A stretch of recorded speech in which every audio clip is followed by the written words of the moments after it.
É isso aí, pessoal. Muito obrigado desde já. Eu gostaria de agradecer a todos que estão acompanhando o nosso canal. É motivo de muita honra estar interagindo com uma audiência tão bacana. Então, deixe seu comentário, sua crítica, seu elogio, sua sugestão de tema, tá? Fique à vontade para contribuir para o aperfeiçoamento, para o crescimento desse canal, tá bom?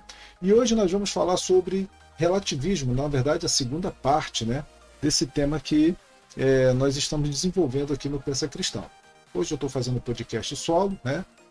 Tivemos aí na última postagem uma entrevista, né, com Rafael Moraes, um ex-cristão, hoje atualmente se declara ateu. Ele vai ter a segunda parte dessa entrevista, foi bem bacana. Tá? Vamos deixar aí nos cards também para que você também possa acompanhar. Vale a pena, tá? Levantado algumas questões aí polêmicas, questões também de discussão filosófica, né? E é bem bacana. E a segunda parte nós vamos abordar o sentido moral, né? De ser ateu, de ser cristão.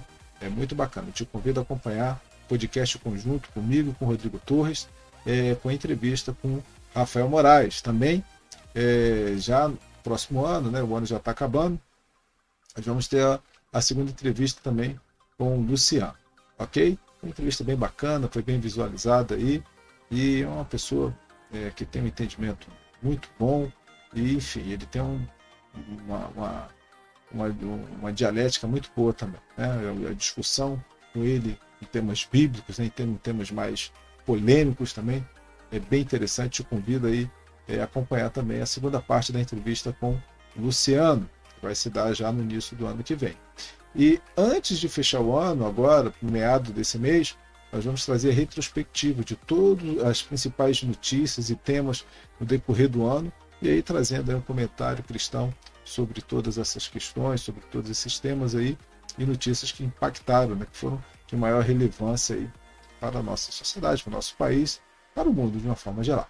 Então, já deixo o convite para vocês aí acompanhando o Pensa Cristão, o canal de conteúdo realmente que te acrescenta. Nós não estamos aqui para falar blá blá blá, nem trazer coisas que não acrescentam. Pelo contrário, estamos buscando sempre temas aí da atualidade e, é claro, sempre com a reflexão, com um ótimo prisma cristão. Então já fica aí o convite, tá? Bom, hoje falando de relativismo e os perigos do relativismo. No primeiro programa foi dado ali, né, eu trouxe ali a origem da palavra, né, o que é o relativismo, do que se trata, de onde vem, enfim. Foi mais um conceitual. E hoje nós vamos falar sobre os perigos, né, como o relativismo ele é praticado e os perigos que traz aí a nocividade para as pessoas que lidam com o relativismo tanto de forma ativa como passiva. Então, nos acompanhe hoje no tema relativismo, ok? Então, os perigos do relativismo, né? O relativismo, só para fazer aí uma prévia, assim, um resumo, né, do que foi falado no último programa, o relativismo nada mais é do que pegar duas ideias diferentes, geralmente opostas, né, colocar no mesmo cesto e misturar os seus conceitos e definições. Tá? É como pegar um pouquinho de veneno e colocar num copo d'água. Por mais que a água, o copo, quase na sua totalidade, seja de água pura, só aquela gotinha de veneno já é o suficiente para tornar toda aquela água pura uma substância venenosa. É assim que acontecem com as ideias. Né? Você tem uma ideia muito boa, certo? Você coloca ali um elemento nocivo naquela ideia, um conceito ruim naquela ideia, é o suficiente para transformar toda aquela ideia boa numa ideia nociva, num veneno, né? Porque a ideia venenosa ela traz um prejuízo para a pessoa, tá? Então, assim como o exemplo da gota de veneno no copo d'água, assim é o exemplo do relativismo em ideias boas, em conceitos bons, quando entra o veneno do relativismo, torna toda aquela ideia ruim. E o mundo ele é feito de ideias. As ideias são formadas por conceitos. A pergunta que eu te faço hoje é: quais são os teus conceitos? O que você defende hoje? Quais são as tuas lutas? Nós vivemos hoje no mundo de muitas lutas, de muitas bandeiras, né? A questão é: estamos lutando as lutas corretas? As batalhas verdadeiras? O que eu vou falar hoje tem muito a ver com a sua identidade. A forma como você enxerga o mundo que está à sua volta e a forma que você reage a esse mesmo mundo. A questão é que, para você observar o mundo, enxergar o mundo, você precisa ter um conceito desse mundo, certo? Para reagir ao que você enxerga, você tem que ter um conceito, correto? Então, se eu reajo de forma positiva alguma coisa, é porque algo foi me apresentado que criou um bom conceito. Eu criei um bom conceito sobre alguma coisa e reajo positivamente.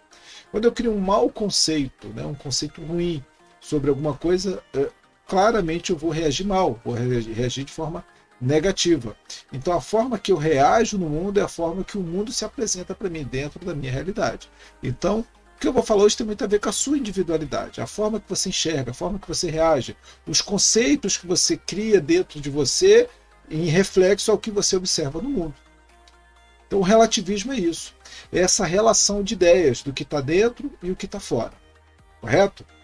A grande questão é que muitas das vezes esses conceitos sofrem manipulação. E aí se manipula o externo para gerar internamente um tipo de sentimento, perfil, comportamento, enfim, que seja do interesse de alguém. Então, manipula-se o mundo externo para que internamente você seja alterado também. Então, se eu quiser tornar uma pessoa violenta, eu vou gerar um ambiente violento que, de forma geral, né, uma regra geral, a pessoa que vive em meio violento, ela vai ser uma pessoa violenta. A pessoa que vive no meio promíscuo, ela vai ser uma pessoa promíscua. A pessoa que vive no meio corrupto, desonesto, ela tende a ser corrupta, tende a ser desonesta. Então, o mundo afora, né, ou a forma que você enxerga o mundo do lado de fora, reflete o que você constrói por dentro. E o relativismo é justamente isso. Distorcer tudo que está fora para construir algo distorcido dentro de você. Isso é muito perigoso, isso é nocivo. O relativismo é um verdadeiro veneno. Quando você já não tem mais parâmetro de sim, de não, de certo e errado, onde tudo é relativo e tudo é possível. Isso é muito perigoso. Mundo sem limite. É um mundo muito perigoso. Então, o que nós vamos falar hoje tem a ver com a sua identidade, mas também tem muito a ver com o que de fora afeta dentro. Ou seja, talvez, se você parar e pensar um segundo, refletir um segundo sobre a sua vida, esse é o grande problema também das pessoas. As pessoas vivem um dia após o outro, não sentam para refletir, para pensar sobre suas atitudes, sobre suas ações, sobre seus pensamentos, sobre suas convicções, sobre o que ela tem seguido, o que ela tem buscado, se está correto, se está moralmente aceitável. Então, o grande problema das pessoas, da humanidade de uma forma geral, é a velocidade em que as pessoas estão vivendo, onde não há mais tempo para refletir sobre as minhas ações. E toda ação merece uma reflexão, toda ação merece você colocar ali na prateleira, ver se realmente os passos que você está tomando, se o caminho que você está trilhando na sua vida é um caminho bom. Essa falta de reflexão leva realmente a humanidade a errar cada vez mais, de forma abalhotada, vai levando a sua vida, e a somatória dessas ações gera um resultado que, na sua grande maioria, é um resultado ruim. Então, nós vamos falar sobre individualidade, mas vamos falar também sobre estarem roubando a sua individualidade, estarem roubando, através da manipulação, através do relativismo, roubando as suas ideias, as suas convicções. Alteram, tiram as suas convicções, tiram as suas ideias e empurram outras de goela abaixo. E o mecanismo usado para fazer isso, essa substituição de um conceito por outro, de uma ideia por outra, de uma convicção por outra, é o relativismo, né? Ou de convicção pela mera falta de convicção, que também é outra convicção. Eu não creio em nada, isso também é uma convicção. Tá? O ateu, quando ele diz que não crê em nada, na verdade ele está crendo que não existe nada. Então, não existe falta de fé, existe sempre fé em alguma coisa, você está sempre crendo em alguma coisa. A questão é, você está crendo nas coisas certas? Será que estão te empurrando ideias erradas, equivocadas, goela abaixo? Será que as ideias que você tem hoje, os conceitos que você tem hoje, são originalmente seus? Ou foi induzido? Ou foram conceitos que foram manipulados, colocados de maneira sorrateira, a fim de que você construa uma ideia errada achando que é sua, quando na verdade foi uma grande manipulação. O relativismo é justamente isso. Hoje nós temos que pensar o seguinte: o que eu aprovo? Te faço essa pergunta. O que tem a sua aprovação? O que tem a sua reprovação? Você acha que tem alguma coisa que você jamais faria, ou jamais diria, ou jamais pensaria, ou jamais falaria? O relativismo, ele quebra essas barreiras, ele quebra esses paradigmas, ele quebra esses tabus. Coisas que você talvez diga, não, isso eu jamais faria, isso eu jamais falaria, isso eu jamais pensaria. O relativismo faz justamente você agir, falar e pensar das formas que você anteriormente condenava e em algum momento disse na sua vida que jamais falaria ou pensaria tal coisa. O relativismo faz você tomar o caminho oposto, o contrário, e defender ideias que antes você repudiava, né? O relativismo ele te leva para onde ele quer. Bom, e tudo que o relativismo precisa é de uma pessoa volúvel, de uma massa volúvel, né? De uma massa de pessoas volúveis, uma fatia da sociedade, ou de preferência a sociedade inteira, de forma muito volúvel, onde as ideias possam ser ter transigência de ideias, onde as ideias possam ser modificadas, alteradas, substituídas, pessoas volúveis, né? Então, tudo que o relativismo precisa é de pessoas volúveis. Bom, e existe sim uma grande estruturação para que o relativismo tenha sucesso. Porque é através do relativismo que eu vou substituindo as ideias a meu sabor para atender os meus interesses e ali eu possa dominar um grupo de pessoas, enfim, uma fatia da sociedade ou, como eu já falei anteriormente, a sociedade inteira. Então, como se dá esse processo, né? Toda vez que eu preciso implementar algo na vida de alguém, ou de alguma pessoa, ou de um grupo de pessoas, eu vou explorar suas necessidades. É exatamente isso que o relativismo faz. Ele explora necessidades para poder entrar com a sua proposta nova. Por que não é assim? É uma questão quase que mercadológica. O que é demanda e oferta? Demanda é necessidade. E oferta é aquilo que supre aquela necessidade. Então, vender água na praia no calor, eu tenho a oferta da água, existe a demanda, pessoas com sede, com calor e tal. Então, toda vez que eu quero implementar algo na vida de alguém, colocar algo, vender uma ideia, vender um produto, eu vou explorar a sua necessidade. E dentro dessa necessidade, eu vou ter sucesso daquilo que eu estou apresentando. Então, o relativismo faz justamente isso. Ele explora uma necessidade de um aspecto humano muito comum, um aspecto humano muito primário, certo? Que abre as portas para o relativismo se instaurar na vida da pessoa. E que necessidade é essa? A necessidade de aceitação. Nós somos seres sociais. O homem não foi feito, não é bom que o homem esteja só. Isso é uma afirmação de Deus. O homem ele foi feito para se sociabilizar, para ser uma criatura sociável. Então, a aceitação é um processo que é apresentado ao homem desde sempre, desde a sua infância, desde o primeiro momento em que ele conhece pai, mãe, que a família já é um microcosmo do que é a sociedade. Então, o homem foi feito para viver em sociedade. Então, a necessidade de aceitação é uma necessidade básica do homem. É uma necessidade primária do homem. E é dentro dessa necessidade que o relativismo se aproveita para se instaurar. Então, vamos ao passo a passo, né, dessa instauração do relativismo, que é quase como um vírus, né? O vírus é um ser oportunista, não é isso? Você pode perceber, o vírus ele depende de um ambiente propício, depende de condições por ele cria dentro das oportunidades mais propícias a ele se instaura e aí vai atingir o máximo de pessoas possível. O relativismo é exatamente assim, é como um vírus. Ele vai aproveitar da necessidade de aceitação do homem e da sua necessidade de comunicação, de interação, e com essa necessidade ele vai se instalar. E como se dá esse passo a passo? Vamos lá, logo para a base de tudo, que é a aceitação. Então, qual é a necessidade do homem? Eu preciso ser aceito. O bom é ser popular. Eu quero ser querido por todo mundo, ou pelo menos por uma fatia ali, por um grupo da sociedade. Então, essa necessidade de pertencimento, que se dá desde a infância, a criança é a primeira sociedade, né, que ela é apresentada à sua própria família, né, a sua mãe, seu pai, seus irmãos, enfim, tal.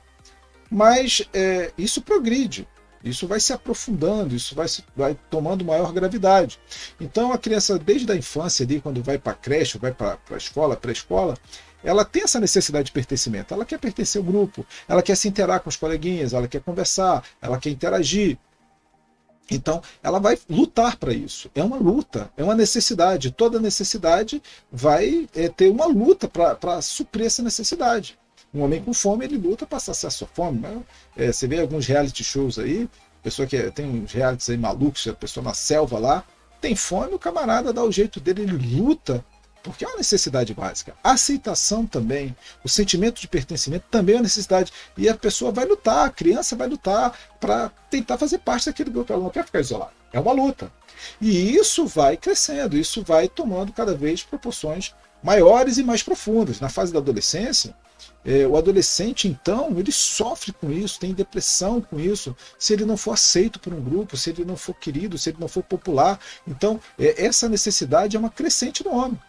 E o relativismo ele vai se aproveitar dessa necessidade, vai se aproveitar dessa questão humana tão primária, certo?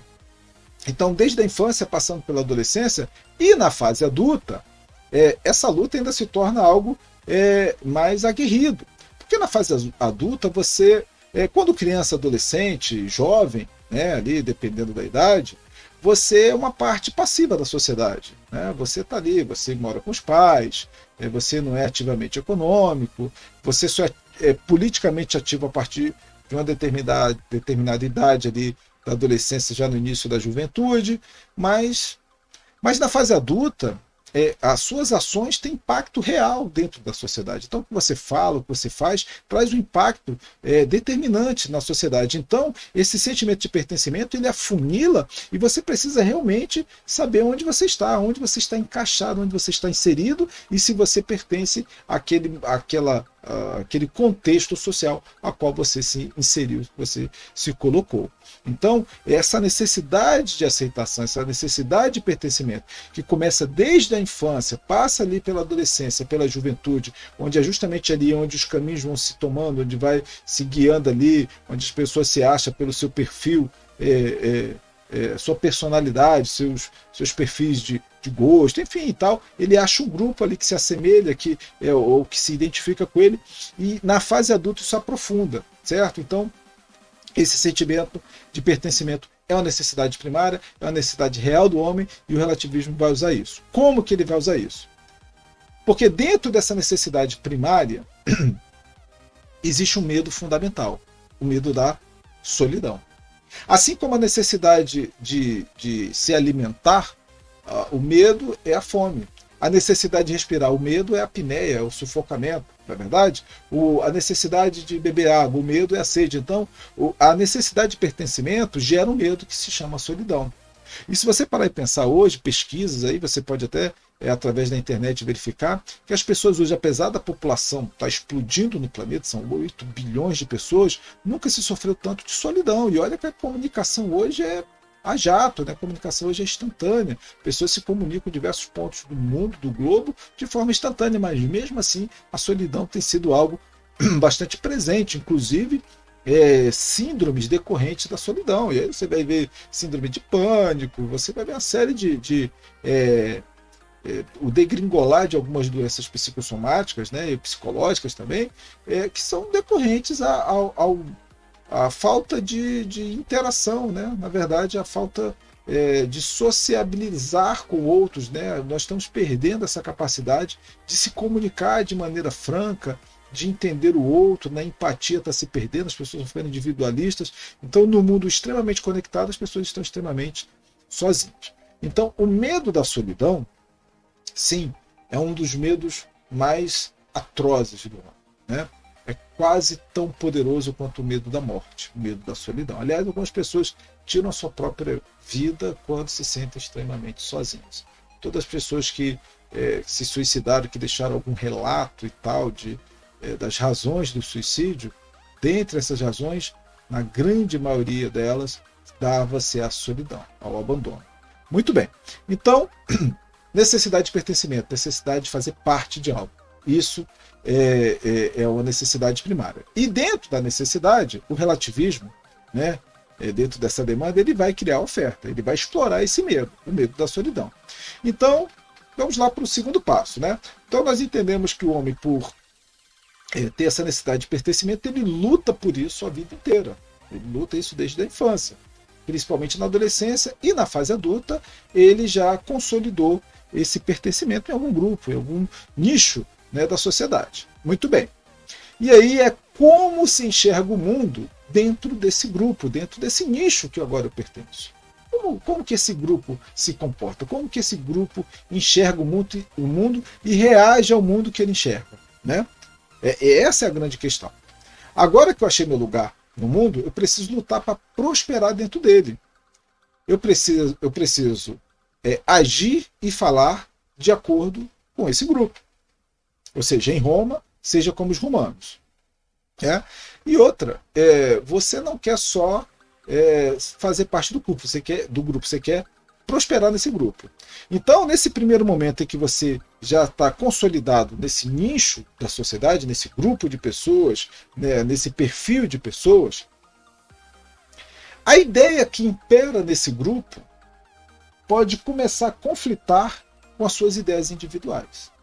E aí vem uma grande luta. É a luta da sua individualidade contra o efeito de manada. Como é que é o efeito de manada? Como funciona o efeito de manada? Manada no filme Rei Leão, quando o pai lá do Simba morre, o Mufasa, eu acho que é o Mufasa, ele morre por quê? Porque uma manada desce ali, né? Assustam ali os gnuns, e aquela manada toda sai disparada. E aí você percebe que todos os animais, todos os indivíduos, né, os integrantes daquela manada, estão seguindo um fluxo. Não sabem nem porquê, mas estão seguindo. Se assustou lá o grupo seguindo. Então, do primeiro da manada ao último, eles estão seguindo no fluxo. E naquele meio ali, os outros estão seguindo porque todos estão seguindo. Isso é feito manada. É quando você segue algo, faz algo, fala algo, age de alguma forma porque todos estão fazendo. Isso é feito manada. E na manada, isso é uma coisa bem interessante que eu andei pesquisando, a manada ela tem um líder. Você percebe que a manada ela se comporta, apesar de serem vários indivíduos, ela se comporta como um indivíduo só, um indivíduo único. Então o movimento é um só. São vários indivíduos, podia cair cada um por um lado, não, mas eles estão sempre dentro de uma manada, sempre indo numa mesma direção, se comportando como um único indivíduo.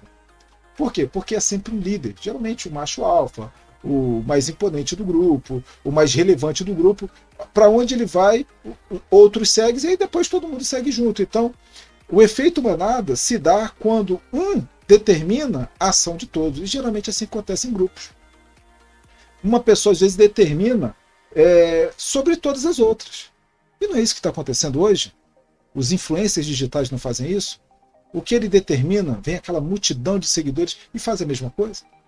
É feito manada. Pessoas que estão agindo, não estão agindo por conta própria, por autonomia de pensamento, mas estão agindo porque alguém considerado mais relevante, considerado mais imponente, seja imponente por poder de riqueza, de poder aquisitivo, né, de dinheiro, poder financeiro, né, de poder financeiro, seja por poder de influência, por ser muito popular, por ser muito carismático, por ser muito famoso. Então existe algum poder que é enxergado naquela pessoa que a torna imponente e a qualifica como líder dessa manada. Então o que aquela pessoa faz, todo o restante do grupo faz. Para onde aquela pessoa for, todo o restante do grupo tende a ir. É o efeito manada.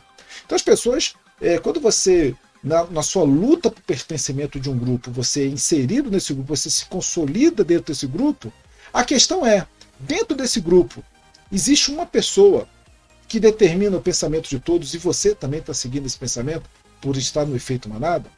O relativismo é justamente isso. Vai chegar um momento em que talvez o grupo pense de uma forma que talvez dentro de você pense diferente. E aí você vai decidir. Sigo o grupo ou sigo os meus pensamentos? Você ter personalidade é você ter individualidade. Deus nos fez de forma individual. São mais de 8 bi de pessoas no mundo, mas cada uma delas tem um pensamento diferente, nem a digital é igual. Todas as pessoas têm sim pensamentos que podem em um momento ou outro coincidir, mas cada uma sim tem uma digital de pensamento, uma digital de espírito, se você pode entender assim. Somos individuais, não somos uma manada, não somos uma massa, não, somos individuais. E dentro do grupo que você lutou desde a sua infância para fazer parte, e que agora você se consolida parte desse grupo, e as ideias que são apresentadas se confrontem com a sua, você vai ter que decidir entre o efeito manada e entre a sua individualidade. Isso é uma guerra interna, não tem jeito. Né? Existe um episódio uma série na Netflix chamada Black Mirror. E tem um episódio que eu acho que é mergulhando profundamente, uma coisa assim, a tradução seria mais próxima a isso, que fala justamente de uma moça, né, num futuro, né, próximo aí, onde as pessoas elas dependem da sua avaliação em redes sociais, que já acontece hoje, a grande verdade é essa. Então, tudo que ela faz, alguém lhe dá uma avaliação de estrelas, né? Igual o Uber, né? 4 estrelas, 5 estrelas. Então, as pessoas com maiores avaliação conseguem empréstimos, moram melhor, têm os melhores empregos, e as pessoas com menores avaliação não conseguem empregos bons, não conseguem nada na vida. Empréstimo, casa, aluguel, tudo depende da sua avaliação. Então, as pessoas lutam para serem bem avaliadas. Então, elas acabam não falando o que elas pensam, elas sempre falam o que vai agradar o outro, para que ela não perca a avaliação. Você já reparou que isso já acontece em graus maiores e menores já na nossa vida? Você está numa rede social e se você gosta de alguém que as outras pessoas não gostem, você fica receoso de apoiar essa pessoa, porque da mesma forma que estão rechaçando aquela pessoa, você, por ser associar, ou por comentar, ou por, sei lá, comentar alguma coisa, dar um like, concordar com aquela pessoa que está sendo repudiada por todos, você ser repudiado por tabela. Isso na série acontecia muito, né? Ela, na verdade, essa moça aí que tinha uma boa avaliação, de acordo com seus relacionamentos, com as suas interações interpessoais com pessoas com baixo nível de avaliação, ela acabou sendo mal avaliada e tendo um certo prejuízo na vida aí. Vale a pena assistir aí esse episódio do Black Mirror, porque reflete muito a nossa realidade hoje. Hoje, na internet, você tem que concordar. Nós vimos aí o caso do Maurício de Souza, aquele jogador de vôlei, que foi aí detonado na internet por ele ter expressado uma opinião dele pessoal, que não agrediu ninguém, mas por ter um grande movimento que não concorda com essa ideia, todas as pessoas ali que de alguma forma apoiaram o Maurício de Souza foram vítimas dessa grande militância, dessa grande força, desse grande império da ideia, que você não pode ter suas próprias ideias, você tem que concordar com todo mundo, porque senão você é cancelado, né?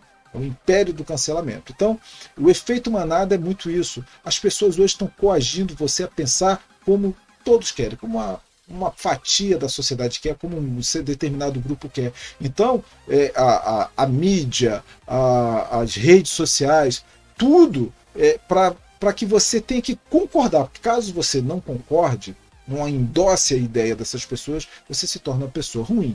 Certo? Isso é muito ruim. O relativismo, no efeito manada, ele vai te forçar, como eu te falei no início do vídeo, às vezes a afirmar, a pensar e às vezes a praticar coisas que inicialmente você, não, isso aí jamais faria. O relativismo usa a necessidade de aceitação, você com medo de ser isolado, cancelado na linguagem de hoje, você acaba suprimindo as suas convicções, engolindo o seu próprio caráter para poder concordar com a maioria, com medo de ser isolado. Isso é muito perigoso, tá? A questão não é pertencer a um grupo, o problema é vender a sua consciência em troca desse pertencimento. Essa é a grande questão. Não está se dizendo aqui, eu não estou afirmando aqui que você deve ser uma ilha. Não, você deve ter sim amigos, colegas, conhecidos, ter uma boa relação interpessoal no seu trabalho, na sua faculdade, na sua escola, na sua vizinhança. Isso aí é salutar. Isso faz bem. Nós somos seres sociáveis. A questão é você não vender o seu caráter nem a sua consciência em troca do pertencimento de qualquer grupo que seja. Ok? Então, esse é o primeiro ponto. O relativismo, ele enxerga a necessidade e apresenta lá o preço, né? Olha, tá aqui, ó, tem um grupo para você. O preço é o teu caráter, é a tua consciência. Bom, terceiro passo, né? O terceiro ponto aí. Não é bem assim. Como assim, Felipe? É quando você... Lembra que eu falei? Olha, tem coisas que eu jamais faria, falaria ou pensaria. E aí quando você se coloca na encruzilhada de decisão de que ou eu bato o pé em cima das minhas convicções e valores, ou eu cedo para permanecer no grupo e não ser isolado. E aí quando você toma a segunda opção, que é ceder para não ser isolado, não ser cancelado, aquilo que você falou que eu nunca faria, jamais falaria, jamais pensaria, jamais agiria, agora você fala, bom, sabe, não é bem assim. é quando você começa a diminuir o preço da sua consciência. Você tem que ter um valor. Pessoas vazias, volúveis, são aquelas pessoas que concordam uma coisa um dia com uma coisa, no outro dia com a coisa oposta ela está concordando também. Simplesmente ela Maria vai com as outras. Pessoas. E vou te falar uma coisa. Se você está sempre falando o que as pessoas querem ouvir, você é sempre aquele cara que tem um comentário que o outro quer ouvir, tome cuidado, porque você é a pessoa com menor valor em caráter. E as pessoas percebem isso. Pessoas que não têm opinião, não têm posicionamento sobre nada, geralmente são pessoas que nem, olha, fulano. As pessoas percebem quando você é vazio, quando você não tem conteúdo, quando você não tem nenhuma afirmação dentro de você. Pode perceber que as pessoas que têm maior relevância são pessoas que defendem algum ponto e batem o pé. Em algum momento ela bate o pé tanto que outras pessoas começam a acompanhá-la. O nome disso é caráter. Pessoas de baixo caráter ou de nenhum caráter são as pessoas mais desprezadas. Cuidado, para você, no afã de querer agradar todo mundo perceber que você é um recipiente vazio, de muito pouco valor. Tá? Isso é um grande paradigma. Você quer agradar todo mundo e acaba não agradando ninguém. Você é uma pessoa totalmente vazia. Né? Então, dentro desse grupo, quando você fala não é bem assim, é quando você tem que defender algo que anteriormente você condenava em troca da aceitação desse grupo. Tá? E aí eu te pergunto, quanto custa hoje, e eu estou te fazendo essa pergunta para você que está me assistindo, não sei qual grupo, a que tribo, né, entre aspas, você pertence. Mas a pergunta que eu te faço hoje é quanto te custa pertencer a essa tribo hoje? Te custa engolir sapo? Te custa você engolir seus próprios valores? Não é verdade? Quanto está custando a sua consciência hoje? A pergunta que você deve fazer você mesmo. Tá? Seja honesto. Hoje eu vejo no país, aí já trazendo para o lado mais prático, hoje eu vejo no país uma polarização muito grande, tá? Política. Só que não é nem de direita e de esquerda, porque isso sempre houve, pessoas mais à direita, pessoas mais à esquerda, isso sempre houve. Mas hoje está acontecendo algo bem particular. Hoje está acontecendo, evidenciando dois grandes grupos. O de extrema direita e o de extrema esquerda. Não é questão de direita e esquerda, são os extremos que é preocupante. O extremismo, o radicalismo é que é preocupante, porque você ser de direita e de esquerda é um ponto de vista, é algo que você pode trazer em debate, discussão sobre suas convicções políticas, ideológicas, enfim. O extremismo é que é algo perigoso, muito perigoso. Correto? E dos lados extremos, dos dois polos, o relativismo tem um papel fundamental. Qual o papel do relativismo dentro desses polos extremamente relativados? Desses polos extremamente radicalizados. O relativismo ele serve para fazer a manutenção do discurso, ou seja, toda vez que você tem que manter um linha de discurso, chega um momento que esse discurso ele bate numa barreira chamada coerência, bate numa barreira chamada moral, bate numa barreira chamada decência. Só que você não é radical, você é o extremo. Não é que você é de direita e esquerda, equilibrado, não. Você é o extremo radical, o que fecha o olho e vai. E aí, quando esse discurso bate em uma dessas barreiras, seja moral, seja ética, seja a decência, seja a honestidade, nesse momento, você tem que dizer, não é bem assim. E aí o relativismo ele tem esse papel de fazer a manutenção do discurso. Você se mantém naquele discurso usando relativismo, distorcendo ideias para continuar afirmando uma coisa que todo mundo diria, não, gente, isso é imoral, isso é indecente, isso é desonesto. Mas aí você usa o relativismo para dizer, não é bem assim não, vamos olhar direitinho. Então você usa o relativismo para manter o discurso. E mantendo o discurso, você mantém um grupo coeso, fechado. Porque se o seu discurso for declarado, não, gente, esse discurso é desonesto mesmo, não, eu sou desonesto mesmo, não, eu sou imoral mesmo, a chance de fragmentado desse grupo se desfazer é muito grande. Então você tem que continuar afirmando algo, continuar defendendo o indefensável. Como? Usando relativismo. Então o relativismo nos dois lados, seja na extrema direita ou esquerda, é usado para quê? Para manter o discurso e manter o grupo unido. O equilíbrio e o bom senso fica fora da jogada, tá? Dos lados extremos. Não estou falando para você que todos nós temos que tem um entendimento, principalmente a política hoje está muito em evidência, as pessoas estão prestando mais atenção nas questões políticas, isso é muito bom. Já dizia o Enéas, quando a população se preocupar mais com política do que com futebol, nós estaremos iniciando uma grande mudança social. Então eu acho isso bem bacana. A questão é que no meio dessa modificação, dessa transformação da sociedade mais preocupada com política, os extremos, o radicalismo nasça, e aí sim os perigos, inclusive usando relativismo, trocando o certo pelo errado, o errado pelo certo e não tendo mais limite para nada. Esse é o grande perigo do relativismo. É quando você tira as barreiras, os limites para fazer, falar e agir qualquer coisa. Ok? Então a questão não é ter um posicionamento, a questão é ter aceitação cega sobre o que se fala e o que se diz dentro do grupo. Quando você começa a agir cegamente na fala, nas ideias, nas ações, você tem que parar, frear o que você está fazendo, refletir e ver, olha, eu estou distorcendo, eu estou engolindo aquilo que antes eu disse que jamais faria, agora eu já estou fazendo e estou dando desculpa para fazer isso. Essa é a grande questão. É a aceitação cega do discurso, é o seguir cegamente algo. Né? Quando chegamos nesse ponto, nada mais é absurdo. Nada mais é absurdo. Coisas que você antes achava um absurdo, nada mais é absurdo. Então, quando se tira limite, pega um carro e retira os freios. Você andaria? Se eu te desse uma Ferrari agora, um Lamborghini, certo? Um Bentley, mas sem freio, você andaria? Não tem como. Nada sem limite tem sucesso. Um carro sem freio é a morte. Qualquer coisa sem freio, sem limite, é a morte. Correto? Uma folha de papel tem que ter limite, senão você não sabe onde você deve escrever. Os limites são necessários para a manutenção de alguma coisa. Quando você encara o relativismo, principalmente nessas extremidades que eu citei, nada mais é absurdo. Nada mais é o limite. E aí o perigo está instaurado. O perigo é sério. Perceba que o relativismo tende a puxar o nível da ideia para baixo. É o típico, não é bem assim.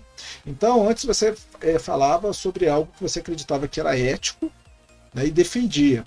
E aí, lá na frente, quando você segue cegamente um grupo, cegamente uma ideologia, cegamente um discurso, e aí quando esse discurso esbarra nesse algo que você disse que não faria, você tem que puxar o seu nível moral para baixo. O relativismo sempre faz isso. Busca puxar para baixo o seu senso de moral, o seu senso de caráter, tudo é jogado para baixo para que o muro fique fácil de pular, para que não é bem assim.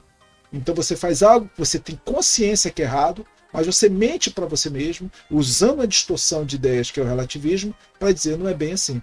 Isso acontece dentro e fora das igrejas. Coisas que antes alguns líderes diziam, isso eu não aceito na minha igreja.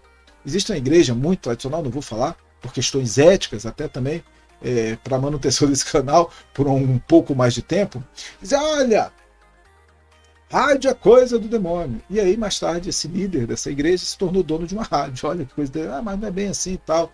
Olha, a televisão é coisa do demônio. Aí, mais tarde, teve ali um programa de televisão e tal. Mas não é bem assim, mas você falava antes uma coisa, agora falou. Então, esse modular de ideia. Não estou dizendo que as pessoas não possam trocar de ideias, podem. As pessoas podem amadurecer suas ideias, sim, com certeza absoluta. A questão é que quando você afirma não e depois diz sim, num curto período de tempo, e depois fala, não é bem assim, eu não falei bem assim. Nós temos aí até um exemplo do relativismo, muito claro. Olha, eu prometo, dar bife de picanha e chover cerveja. Aí depois, não era bem assim, era só metafórico o que eu estava falando. O negócio não é bem assim e tal. Então, esse negócio não é bem assim. Tome muito cuidado. Pessoas que usam muito do relativismo provavelmente são pessoas desonestas. O principal argumento, e aí é onde mora o risco do negócio, é quando eu falo assim, eu acredito que é errado, certo? Dentro dos meus valores, dos meus conceitos, da minha visão de mundo, eu acredito que algo é errado. E aí eu vou cometer esse algo errado, dizendo, olha, não é bem assim, vamos olhar direitinho. Eu falei antes lá que nunca faria, mas pensando bem, olhando bem, não é bem assim, dá para fazer. Mas você disse que é errado. Tudo bem, eu sei que é meio errado, mas os fins justificam os meios. Essa frase é uma das mais perigosas do mundo. Foi com essas frases que populações foram subjugadas, onde as guerras dizimaram países, civilizações, dentro da argumentação. Os fins justificam os meios. Toda vez que eu vislumbro que o final de algo justifica todo o mal que eu faço durante o caminho, eu já estou vendendo a minha alma, já estou vendendo o meu caráter, já estou vendendo a minha consciência. O relativismo, ele vai te dando um preço. A Bíblia fala, no livro de Ezequiel, exemplificando, né, trazendo aí uma analogia, trazendo de forma metafórica e alegórica, como seria o nosso inimigo, nosso opositor, Satanás, diabo, seja o nome que você conhece aí, ele como um grande comerciante. O relativismo, ele é uma ferramenta comercial. Ele faz com que você diga, eu dizia não, mas sabe, pensando bem, dá para dizer sim. Porque aí, se eu disser sim numa coisa que antes eu dizia não, eu consigo aquele objetivo. Isso é uma troca, isso é um comércio. Você está comercializando as suas convicções, a sua verdade, a sua consciência, o seu caráter. Os fins que justificam os meios é o caminho mais rápido para você perder tudo aquilo que te identifica hoje. Você não vai se reconhecer amanhã, quando você começar a usar a frase, os fins justificam os meios. Né? E aí nós vamos partir para coisas básicas, tá? Conceitos básicos como vida, justiça, verdade, liberdade, tudo isso aí é colocado em xeque quando eu falo, os fins justificam os meios. Eu posso passar por cima da vida, eu posso passar por cima da verdade, eu posso passar por cima da justiça, eu posso passar por cima da liberdade, se os fins justificarem os meios. Isso eu estou falando de conceitos básicos, primários, que toda pessoa deveria defender. A vida, a justiça, a liberdade. Na verdade, isso tudo deveria ser consenso de defesa de todos.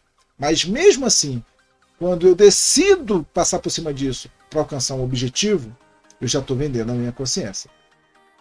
Esses conceitos são facilmente relativados aos seus opostos. Então, pessoas que defendem a vida praticam a morte, pessoas que defendem a liberdade praticam a opressão. Então, o relativismo faz justamente você seguir o caminho oposto, justificando que os fins justificam os meios. Né? E aí eu vou falar que se eu não fizer essa manobra, eu não alcanço esse objetivo. Isso é uma grande mentira. Satanás, ele é um grande comerciante, mas também um grande mentiroso. Aliás, a mentira é oriunda dele. Ele é o pai da mentira.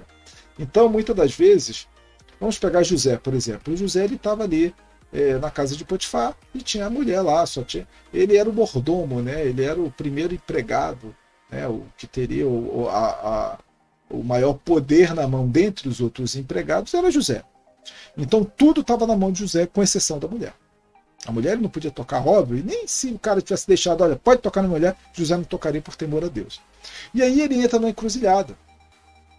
Ou ele cede, eu falei que jamais tocaria, mas sabe como é que é? Não é bem assim, né? Ela está me tentando, eu sou um homem, você sabe como é que é, ela veio nua e tal, eu tô aqui, né? Igual o Homem-Aranha, subindo pelas paredes, a mulher já veio, tô sozinho em casa, sabe como é que é, sabe? A coisa não é bem assim, então ele não botou justificativa, ele bateu o pé sobre as convicções, ele não vendeu o caráter dele. Satanás, ele vai dizer que o único caminho é esse caminho aqui do atalho.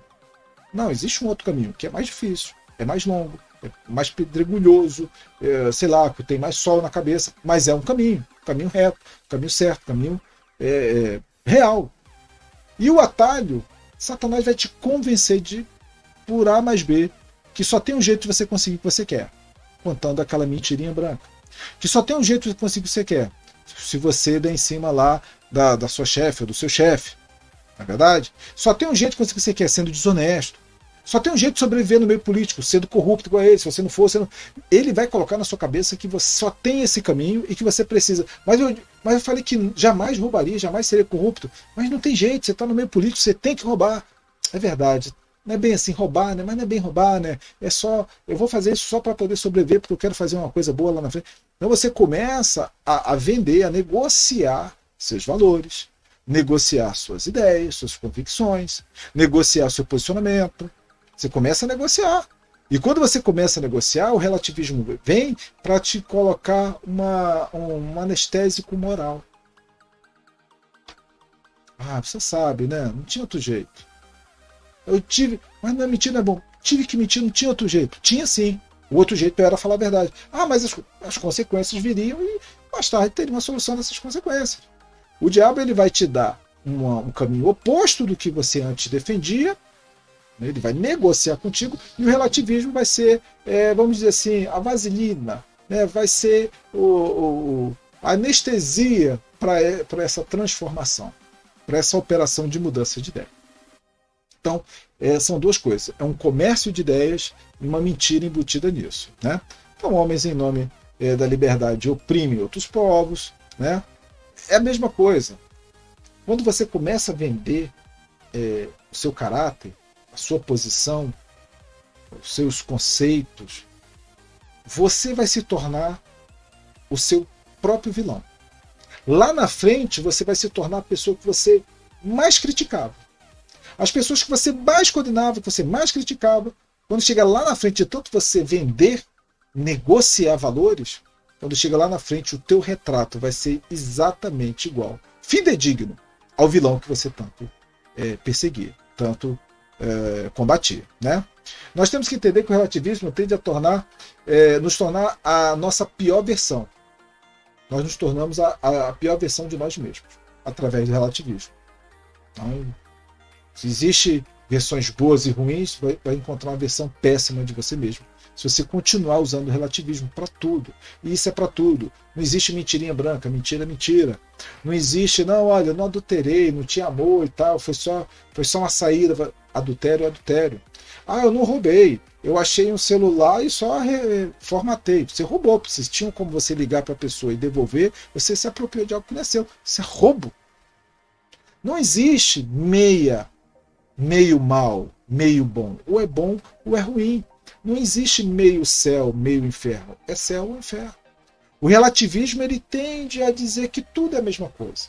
Que tudo está na mesma altura. E não está. Isso é um engano. Isso é um perigo. Até. Então, vamos falar um pouco sobre a liberdade, por exemplo. Nós já estamos aqui com meia hora de podcast. Eu não queria ser muito extensivo, mas tem coisas que realmente não tem jeito. Tá? Vamos falar um pouco sobre liberdade, que é um conceito fundamental. Eu acho que liberdade, pessoas morrem lutando por liberdade. Liberdade, as pessoas guerriam, batalham, travam guerras em nome da liberdade. Liberdade, sim, é algo que infere ao homem uma conquista, né? Um status. Eu conquistei a minha liberdade financeira, minha liberdade, sei lá. A liberdade é algo muito buscado, muito desejado. A liberdade é um bem de consumo que todos querem ter. Liberdade. E aí eu te pergunto, liberdade é algo bom? É uma coisa boa? É uma coisa justificável?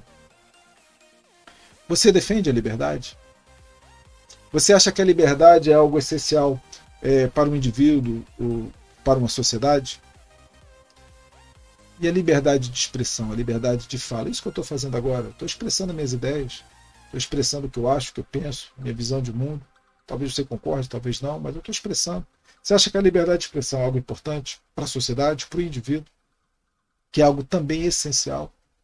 Que uma criança tem que ter liberdade de expressão para expressar o que ela está sentindo, para você entendê-la melhor, para você auxiliar no crescimento dela? Você acha que a liberdade de expressão é algo essencial? Você acha que é possível que num país livre alguém defenda a censura, por exemplo? Censura de opiniões. Então, você está no país livre. A pessoa fala, olha, eu estou no país livre, mas eu não gosto. Eu queria que nesse país tivesse censura. A pessoa lutar para ser censurada. Você acha que isso faz algum sentido? Vamos um pouquinho mais longe. Você acha possível, existe uma possibilidade de um profissional da comunicação, por exemplo, da comunicação jornalística, por exemplo, defender a censura dentro de um país livre, defender a censura de opiniões políticas, de opiniões, a censura. Sendo ele um profissional da comunicação, do jornalismo, ele defender a censura? Você acha isso possível? Vou te mostrar um vídeo, logo após esse vídeo a gente vai comentar sobre esse questionamento que eu fiz aqui a vocês, sobre defender a censura estando em um país livre. Vamos assistir esse vídeo e logo após a gente comenta sobre ele. Vocês percebem a diferença das coisas? Ser censurado. O que eu tô vendo eles tirarem, tá tirando muita coisa do ar. Porque, de fato, já foram mais de 22 mil denúncias de fake news este ano. Eles estão sendo acionados, o TSE está sendo cobrado e o TSE precisa agir. Pois é, nós acabamos de ver um vídeo, um canal, né, que tem cunho jornalístico, e nós observamos a fala desse rapaz, que é o Guga Noblar, ele está justamente defendendo a censura, dizendo que a censura, né, que houve aí por conta do Alexandre de Moraes, que censurou, derrubou redes sociais, pessoas que estavam manifestando suas ideias, suas insatisfações, suas opiniões, seus posicionamentos. Ele fala, não, derruba porque isso eu não concordo, está de acordo e tal. E aí, esse profissional da comunicação, do jornalismo, concorda, aprova e endossa essa ação. Veja bem, estamos num país livre e um jornalista está dizendo, ok, eu aprovo, eu apoio a censura. Não é verdade? O nome disso é puro relativismo. Nesse caso, é preciso afirmar que a censura não é censura. Geralmente é isso. Lembra lá do primeiro vídeo, onde eu falei lá, no primeiro vídeo sobre o relativismo, quando a serpente, né, que ali seria o diabo personificado ali na serpente, ele leva a Eva um questionamento sobre uma ordem simples de Deus. Não toque, não coma da árvore do conhecimento do bem e do mal. E aí ele leva um questionamento para Eva, para Eva dizer, não é bem assim. Eva, claro que deu um mole lá, ela disse, não é nem para tocar, nem para comer, não tinha nada de tocar, a informação foi quebrada ali, a informação foi mal passada, e aí pela falta de conhecimento, pela falta de firmeza de pensamento de Eva, a serpente teve uma facilidade enorme. Não, toca, vê se você morre. Ela tocou aí, não morri não, tá vendo? Pode tocar, pode comer que não acontece nada. Então, o relativismo ele faz isso. Ele pega algo e diz que não é, ou seja, a censura. Não é censura, é outra coisa. Por quê? Porque a palavra censura já vem uma ideia muito ruim. Falar de censura, a pessoa já reage mal, censura. Mas aí, então eu falo censura de uma outra forma, para que aí não cause um impacto negativo inicial. Então não é censura, não é verdade? É a lei sendo aplicada contra fake news. Foi a afirmação dele aqui. Muito bem. Então, quando eu digo que censura não é censura, eu tenho que quebrar o conceito original dessa palavra. Tá? Agora, qual é a palavra censura no dicionário? Vamos analisar de forma bem fria. O que o dicionário diz sobre censura? Censura. Análise feita por censor de trabalhos artísticos, informativos e etc. Com base em critérios morais ou políticos para julgar a conveniência da sua liberação à exibição pública, publicação ou divulgação. E aí, isso é a definição do dicionário. Então perceba bem, é um senso crítico, né, o censor, né, aquele que vai censurar, ele usa como critério as suas conveniências, sejam políticas, morais, de pensamento, seja o que for. Então, se ele não concorda, ele censura. Então, segundo o Guga Noblat, não houve censura, houve uma punição sobre as fake news. Mentiras, né? A palavra fake news nada mais é do que mentira, traduzido do inglês. Ou uma censura sobre as mentiras. Mas quem determinou que foi mentira? Então quer dizer que temos que censurar todos os filmes de ficção, porque são mentiras. A mentira, ela não se sustenta pelos fatos. Então se eu disser que a Lua é feita de queijo Minas, os fatos determinam que não é. Então não importa que eu diga que é de queijo Minas, deixa eu falar. Se eu quiser falar, é um direito meu de falar. Acredita quem quiser acreditar que a Lua é feita de queijo Minas. A censura é justamente isso. Olha, eu não concordo que ele fale que a Lua é de queijo. Por mais que não seja verdade, que não é de queijo Minas, e que eu não goste que a pessoa afirme, eu não teria o direito de bloqueá-la. Se a pessoa está falando, acredita quem quer. Agora, não, Felipe, mas as fake news estão trazendo impacto para alguém. Bom, beleza, nós já temos um código penal para isso, né, sobre difamação, na verdade, sobre calúnia. Então, que a pessoa seja judicializada sobre isso, tenha direito ao processo, faça ampla defesa, e se realmente trouxe prejuízo material, moral, que seja, de imagem, que seja condenada, penalizada, pague multa, seja preso, o que for. Mas não censurá-la. Previamente censurá-la. Olha, e outra coisa, essa pessoa não só falou e não pode mais falar, que ela não vai falar mais depois. Amanhã, se ela quiser falar, já não fala. Porque eu já sei que ela vai falar mentira. Como é que você já presume que uma pessoa faz? O nome disso é censura. Não tem outro nome. E aí o Guga Noblat, ele faz o papel do relativismo ativo. Ele tenta tirar da ideia do espectador que censura não é censura. Quando a gente viu pelo dicionário que justamente é censura, que é o censor pelos seus critérios políticos, morais, de conceituais que sejam. Então ele tem que dizer, não é censura, é lei. Então, o que Satanás faz? Ele pega lá na serpente, ele pega lá com Eva e fala, olha, o que Deus falou não é verdade. Deus ele só fala a verdade. Não é verdade? O pai da mentira é Satanás. Agora, ele faz com que Eva entenda, perceba que o que Deus falou realmente não se cumpre. Por quê? Porque Eva falou, se comer morre, se tocar morre.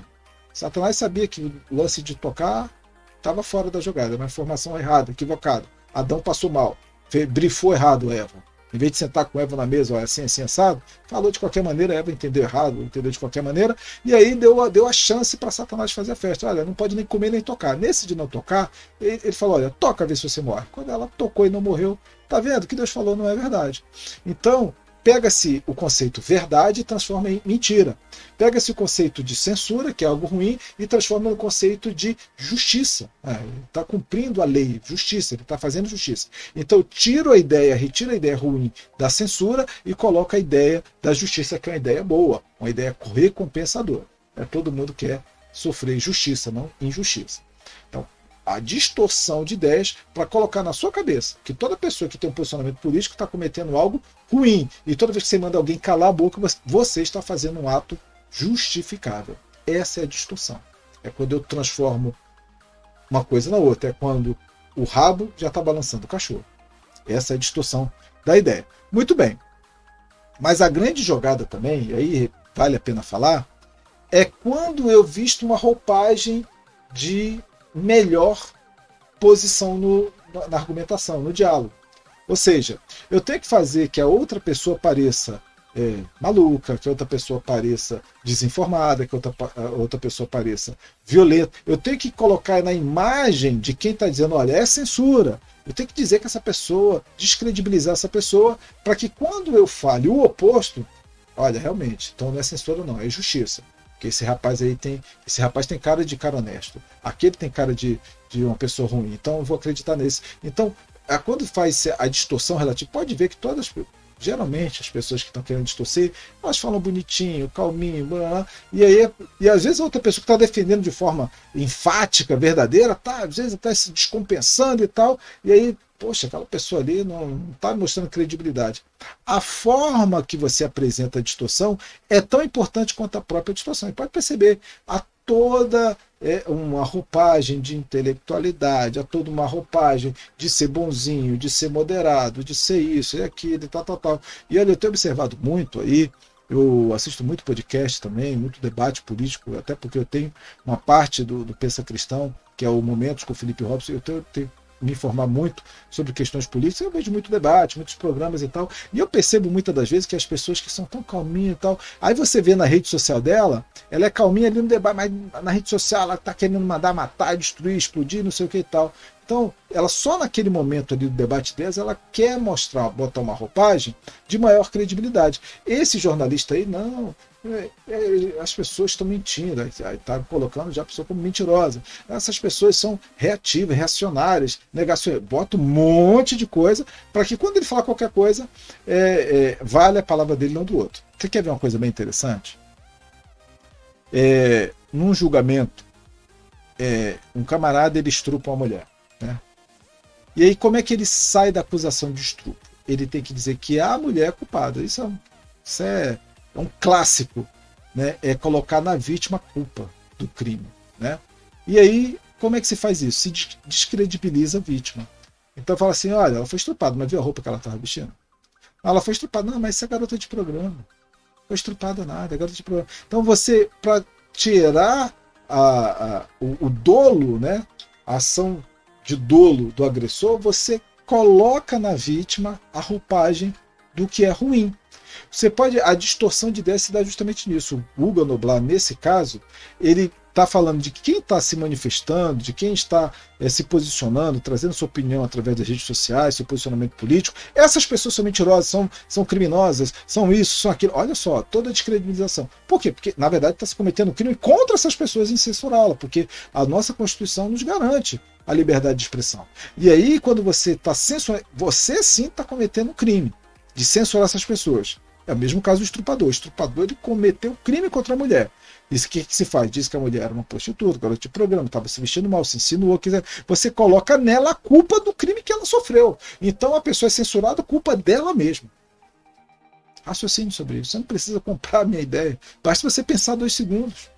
Coloque para pensar, coloque para trabalhar a massa cinzenta e veja se faz sentido chamar uma pessoa que se posiciona, como o caso da Bárbara, a gente vai ver esse vídeo já, está sofrendo uma perseguição enorme porque se posicionou, então não se pode. Eu tenho que pensar como a maioria, o efeito manada. Se eu não pensar como todos, eu tenho que ser calado. Todos têm direito, alguém tem direito de me calar pela força de todos, né, da manada. Essa é a grande questão que está acontecendo hoje. Bom, vamos ver aqui, para fazer um contraponto, o vídeo da Bárbara. Porque primeiro nós vemos aí o camarada defendendo, dizendo, não está se cometendo justiça, não está se cometendo censura, está se cometendo justiça. Vou te mostrar aqui se isso tem cara de justiça ou de outra coisa. Tire você as suas próprias conclusões. Garantido pela Constituição, a qual todos nós somos regidos. Eu estou pedindo aqui a notícia, baseada na notícia que saiu nos jornais, onde um juiz determinou que um processo sobre um traficante fosse anulado porque não cumpriu o devido processo legal. Eu estou falando aqui de um bandido corrupto que lesou uma nação inteira e que teve o seu processo anulado porque, teoricamente, não se cumpriu o devido processo legal. Eu estou aqui falando para Vossas Excelências que eu não estou tendo o devido processo legal. Há anos. E não só eu. Muitos de nós. Então, o que eu estou pedindo aqui, de forma absurda, é o mesmo direito que a justiça deu para um traficante e para um corrupto condenado. Eu estou pedindo aqui o mínimo. Então, Bom, nós observamos aí a Bárbara, ela está sofrendo realmente a perseguição. O canal dela foi desmonetizado, foi derrubado, ela vive disso, né? Tiraram a fonte de renda dela, isso tudo porque ela estava se manifestando, né? Trazendo um posicionamento dela, a visão. Sabe do que é baseado o vídeo da Bárbara? Ela via TV Senado e dali, como todo brasileiro hoje que já está se interessando mais por política, ela começou a ver a TV Senado, ver algumas notícias e ela começou a pensar, raciocinar, olha, juntando o Lé com o Cré, está dando uma situação aqui, e ela começou a externar aquilo que ela estava pensando. E aí ela foi, agora recentemente, né, está sofrendo um processo. E o que é pior, ela não tem nem direito, não tem nem acesso ao processo para fazer a sua defesa. E é disso que ela está falando no vídeo. Primeiro, no vídeo que nós vimos do Guga Noblar, ela falou, não é censura, está se aplicando a lei. Bom, tudo bem. Está se aplicando a lei, primeiro que a lei, essa lei que está se aplicando é inconstitucional. Esse é o primeiro ponto. O segundo ponto é que no processo legal, toda pessoa que é imputada a algum crime, ela tem direito de saber de que crime ela está sendo acusada. Está preso. Estou sendo preso pelo quê? Você não pode saber, simplesmente você está sendo preso. Como assim? Isso não existe. E ela não teve direito ao processo dela, não está podendo fazer a ampla defesa dela, simplesmente foi cancelada, bloqueada, censurada, calada e ponto final. E é o ganha-pão dela, é o meio de vida dela. Então o que se faz no relativismo? Coloca-se na vítima, faz essa relação entre vítima e culpa. E ela aqui fez uma comparação muito justa. O atual presidente foi eleito porque os seus crimes foram que ele foi pelo mérito. Sempre que eu falo claramente isso. Ele não foi inocentado pelo mérito, ou seja, pelo que ele foi acusado, com as provas apresentadas, sejam elas provas que as pessoas concordam ou não, mas se foi condenado é porque houve prova, ninguém é condenado sem prova.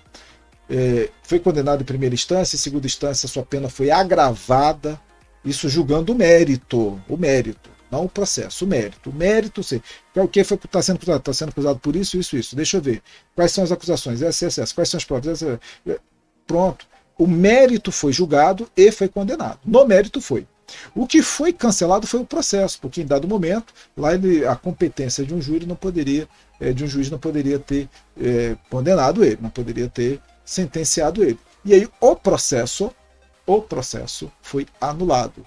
Mas das acusações que ele que foram imputadas e julgados, os méritos das acusações não foram sequer reavaliadas. Então, a princípio, por tudo que ele foi julgado, por 3 instâncias, em nenhum momento essas terceiras, não, eu me enganei no julgamento, ninguém falou isso. O processo é que foi cancelado, o processo. Então, por conta de um processo, o camarada que estava preso foi solto, inocentado, concorreu à presidência e ganhou. Ela não está tendo o direito do processo. Quer dizer, para um que já estava condenado, foi solto porque o processo estava errado. E ela, o processo totalmente equivocado, onde ela não tem direito às provas, não tem direito a nada, ela simplesmente tem direito de ficar calada, esse processo está sendo negado. Então, 2 pesos, 2 medidas, o relativismo tem muito disso. Ora você diz que não, ora você diz que sim. 2 pesos, 2 medidas. Ou você passa a ter uma linha de raciocínio, uma linha de argumentação, uma linha de convicção, uma linha de pressupostos, de morais, ou você não tem nada, porque se você usar 2 pesos, 2 medidas, se hoje você fala sim e amanhã você fala não para a mesma coisa, desculpa, a sua palavra vale menos que nada.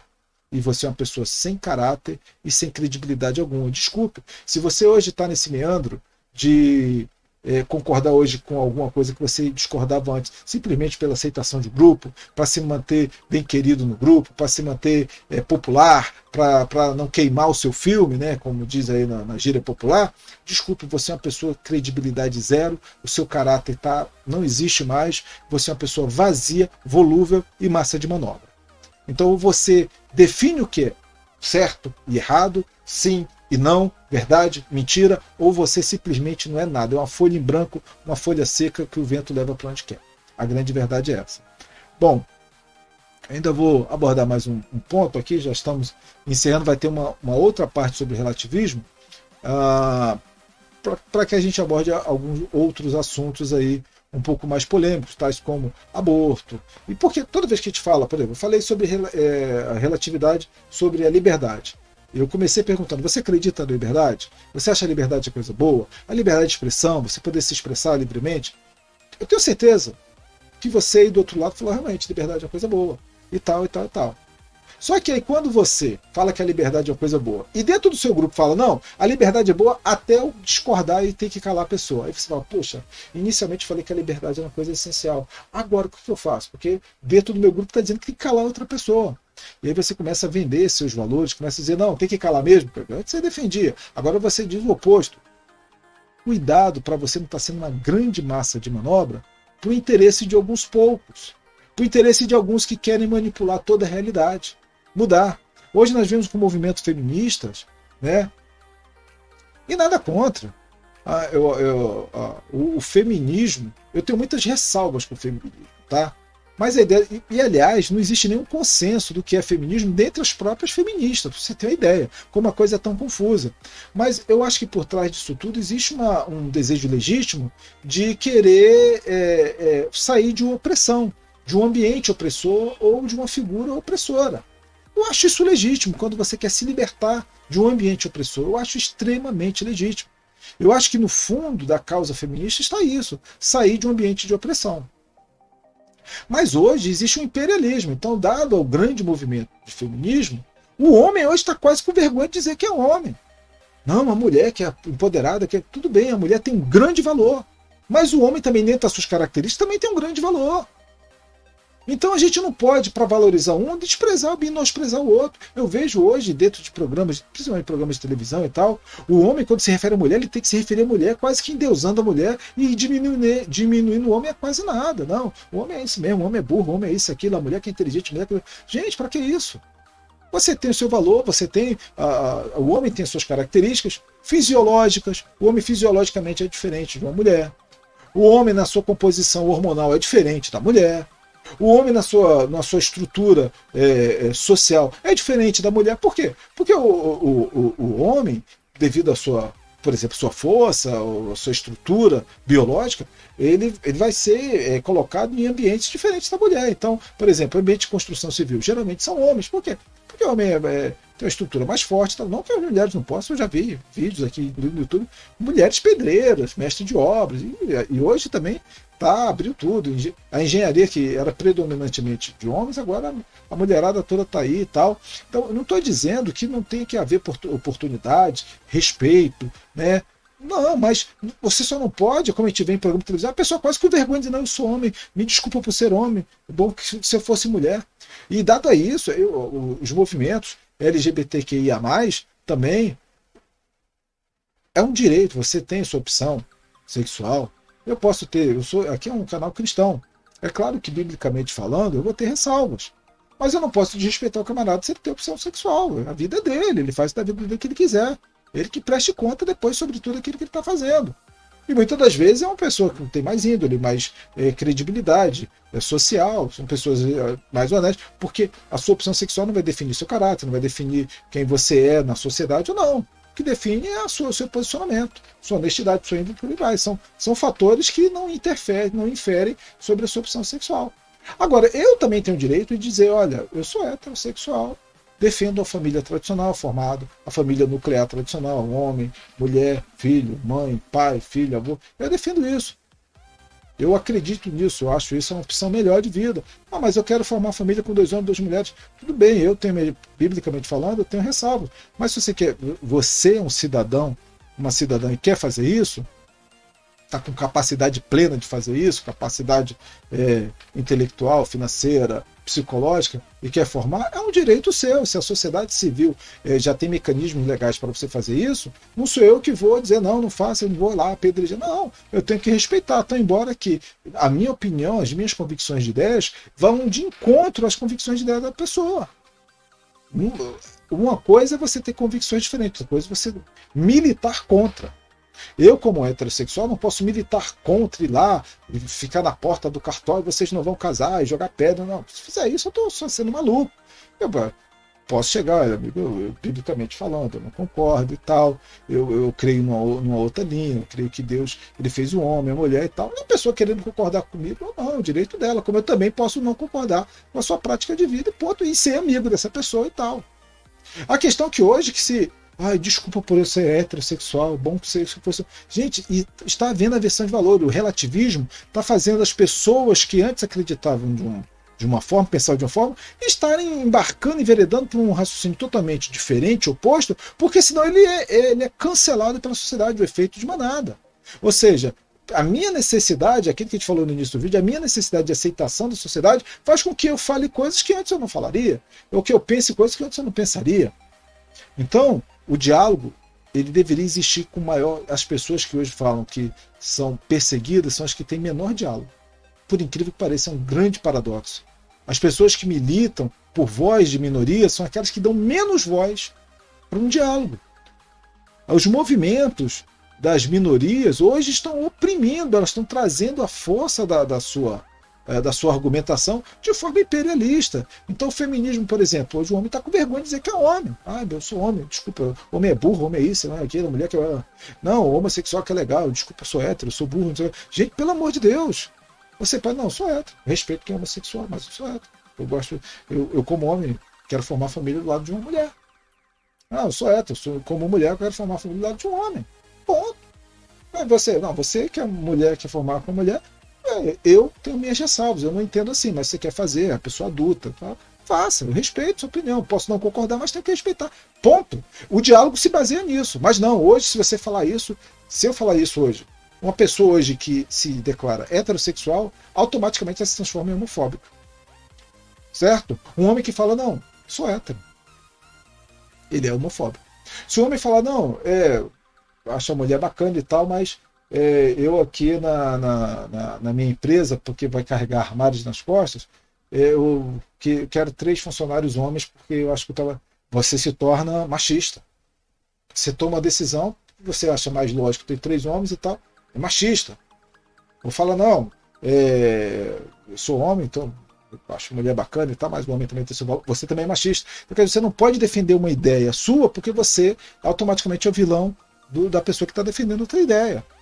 Isso é relativismo. É fazer com que... E isso é um movimento cultural muito grande.